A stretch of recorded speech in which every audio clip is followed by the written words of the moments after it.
Hey everybody, Robert here from blackbeltgaming. Hope you're doing well. Continuing my read through of Adventures Dark and Deep. This is first edition AD&D Expanded. We're currently reading through the Thief class and its subclasses. But dealing with an issue with the Thief and how all the races can play a Thief, it leads us to the question about multiclassing. Many classes may want to combine with Thief, and let's take a look and see how multiclassing works in Adventures Dark and Deep. We understand that humans have no limits on how far they may advance, but demi-humans frequently have level limits, and that's depending upon their class and their race. And these can be modified by one of your statistics, and there are some notes on this below. But demi-human characters are able to have 2 or even 3 classes at the same time, and this is referred to as multiclassing. Now, I have to admit here, one thing that I allowed in my games as a kid was I allowed humans to multiclass. I thought it was a bit unfair that humans couldn't do that. They had to go through these really strict dual classing things. But let's see how it's done. Multiclass characters have a broader range of powers and abilities, but pay for this advantage by advancing in level much more slowly than single-classed fellows. Under no circumstances can a character choose a class and then a subclass of that class. So you can't have a cleric-druid combination or a cleric, but a cleric savant, savant coming from the magic user section would be fine. So here are some of the level limits given below. So let's take a look at this. Class and multi-class options. So this is not the level. I think this is indicating how many classes you can mix, if I'm understanding this correctly. So like if you wanted to be a fighter and you're a centaur, I guess you could have 2 classes, mix 2 classes together. If you're a dark elf, you might be able to be a fighter and have 2 additional classes mixed in here. Over here in the human section, we see just the 1, 1, 1, 1, 1 all the way down. But there's a little note here, and it said that Scalds and Barbarians must be of the human barbarian subtype. So there's only 2 that are noted there. So you need to be of the barbarian human subtype to be a Scald or a barbarian. But humans can only have 1 class. I never liked that. I really liked the freedom that 3rd edition brought in when it allowed so much multiclassing. I thought it was really interesting and neat to do that, because I had played around with similar things as a kid when I was inspired by the Deities and Demigods book, and I looked at the heroes, and they had all these different classes, and they were mixing them together. So I kind of house ruled that. But again, I'm getting off on a side note. Yeah, it's just explaining here the 1s and the 2s. So 1, the character of that race can choose the class, but they cannot multiclass. 2, they can choose this class and 1 or more to total 2 different classes. And then 3, you get that class plus 2 additional if you choose. So again, for example, a gray elf could be a bard thief or a fighter magic user thief. Here again, just to note, are the level limitations. So even when you're mixing classes as a multi-class character, if you're a demi-human, you're going to run into these level limits. Humans don't really have to face this very much, except for classes that only go up so high. Druid has a maximum level of 15, Vades has 23, and Assassin maxes out at 15.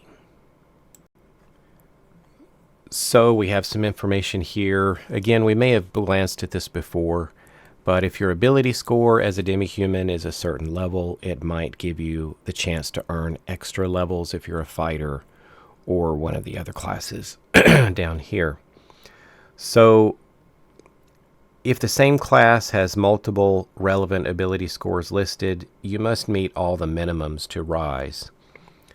So that means, if there's a minimum intelligence, say, or wisdom to be a cleric, you're going to need to meet that.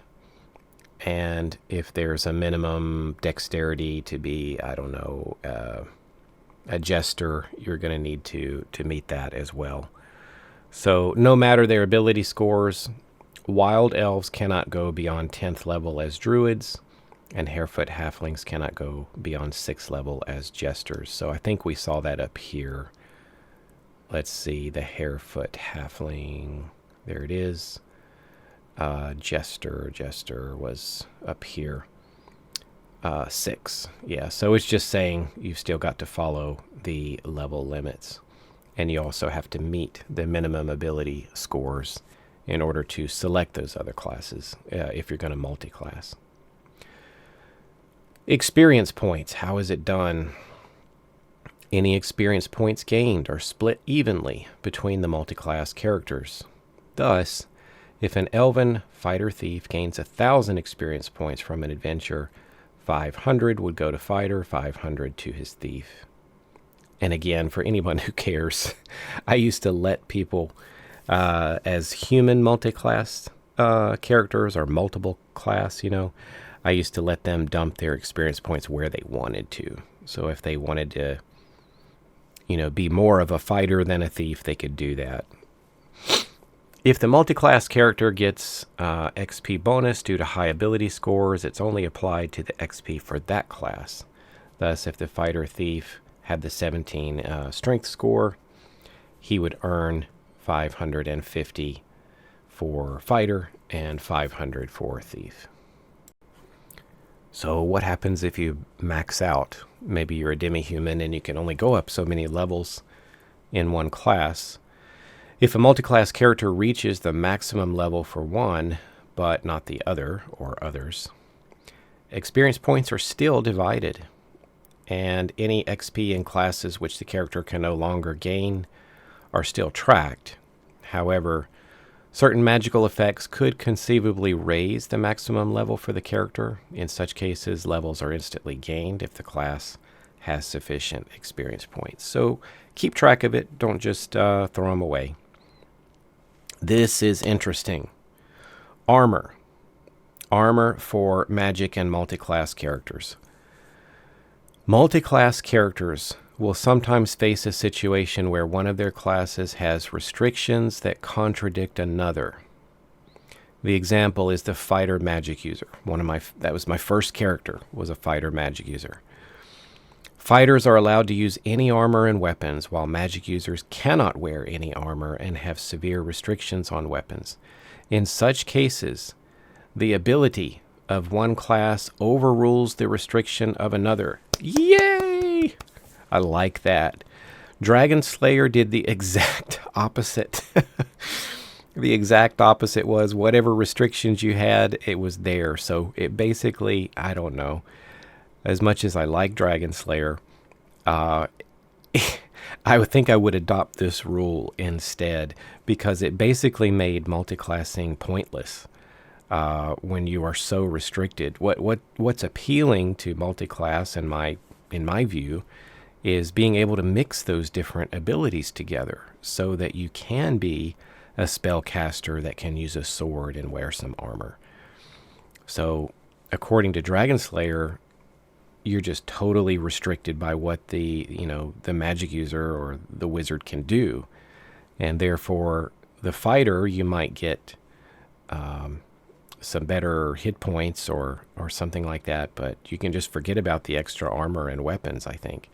From what I remember reading, I think it said you need to restrict. And this one frees it up. So whatever a fighter can do and whatever a magic user can do, you can do both. I really like that. So that's another thing I house ruled as a kid with the human multi-classes. They could they could do that. So the fighter magic user can wear armor and bear any weapon while at the same time being able to cast spells. Similarly, the cleric fighter can still use an edge weapon while casting clerical spells. So I'm supportive of this. I like it and would probably adopt this into playing AD&D, 1st edition, 2nd edition, Adventures Dark and Deep, or something like Dragon Slayer. I like it. You may not, but I do. Hit points for multi-class characters. Multi-class characters gain a number of hit points per level equal to the average of their respective classes. Thus, a fighter-thief would roll a d10 and a d6 when increasing in level and take the average of the 2 rolls.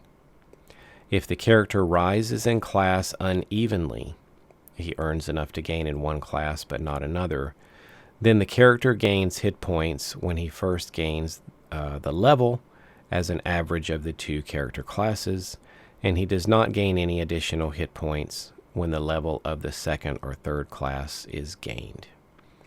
The averaging of hit points applies even when the character has reached the maximum level for his race. Even though an additional level cannot be reached, hit points are still rolled as an average of all of the classes the character possesses.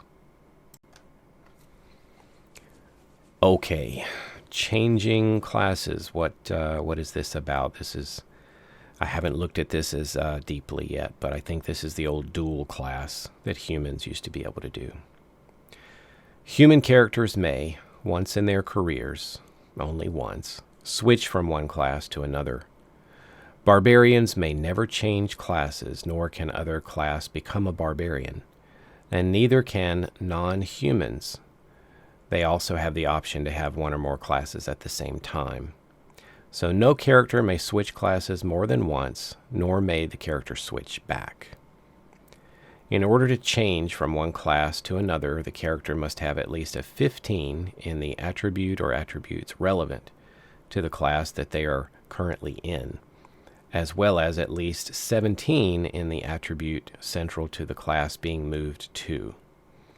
If the same character class has multiple relative ability scores listed, all must meet the minimum in order to switch to the appropriate class. Fighters with exceptional strength do not lose it, but non-fighters with 18 strength do not get to roll for exceptional strength when they change.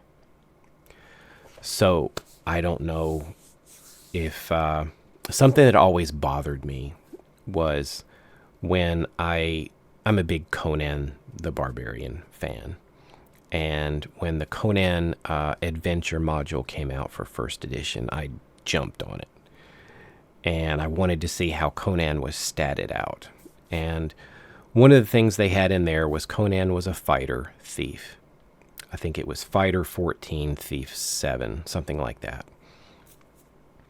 But if you read the books, you kind of wonder, all right, which one was he first?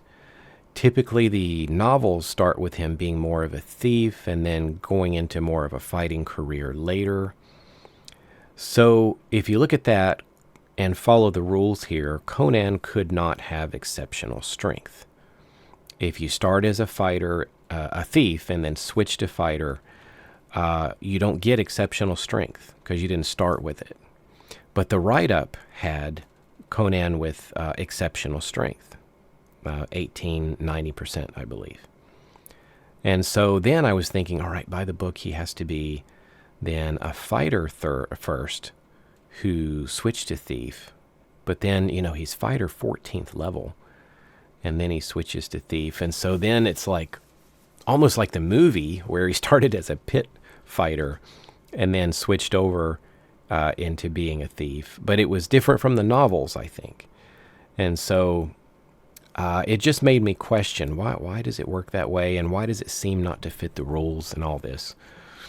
So just keep that in mind. If you're starting as, let's say, a thief, and you switch over to fighter, you don't get to roll for exceptional strength, even if you've got the 18 there. So once a character embarks on a second career, he retains his hit points he gained from his first class. Otherwise, he is treated as if he is a first-level character in the new class for all purposes, except he does not gain any hit points upon gaining levels unless he has exceeded his level in his old class. All right, so no new hit points for you until you pass the level that you currently have. If at any point during a given adventure, he should resort to using any ability or power from his original class, you forfeit all experience points. I hate that. I don't like that. It's restrictive enough, and the whole point, I mean, I don't like it. Sorry. I never liked it from AD&D. That's why I didn't really do the whole dual class the way that they wrote it. I house ruled that. It just, not a big fan. Eventually, assuming that the character survives, he will rise to a level in his new class above his original class. Once that happens, not only is he allowed to gain all additional hit dice appropriate to his new class, but he can then use the powers and abilities of his old class without forfeiture of experience points, as long as restrictions regarding armor and weapons are observed. So, let me read that again. You can use the powers and abilities of the old class without forfeiture of experience points, as long as restrictions regarding armor and weapons are observed. So this is more restrictive than the multi-class, isn't it? Someone who switches from being a magic user to being a fighter would have to take off his armor before being able to cast a spell. Yeah, I don't like that. So, big fan of the multi-class ruling here. Not a big fan of the multiple class. What is it called? Not dual class, but changing of classes, and being so restricted there. Well, kind of good over here and not so good over here, but that's not the author's issue. That's kind of out of the old rule book. So I think it's kind of cool maybe I personally would go with the freer restrictions with multi-class characters, and I would probably be more loose here with the dual class or the changing of classes. Just a note here that when a thief becomes an acrobat, and we're going to be reading about the acrobats soon, but we did read about the druid and the Vades. When a druid becomes a Vades or other split class it's like a subclass, it's what do they call it, prestige class in 3rd edition.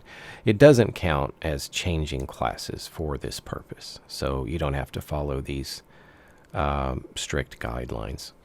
The process of changing class will take 2 to 5 weeks, plus a mentor of at least 7th level in the new class must be found.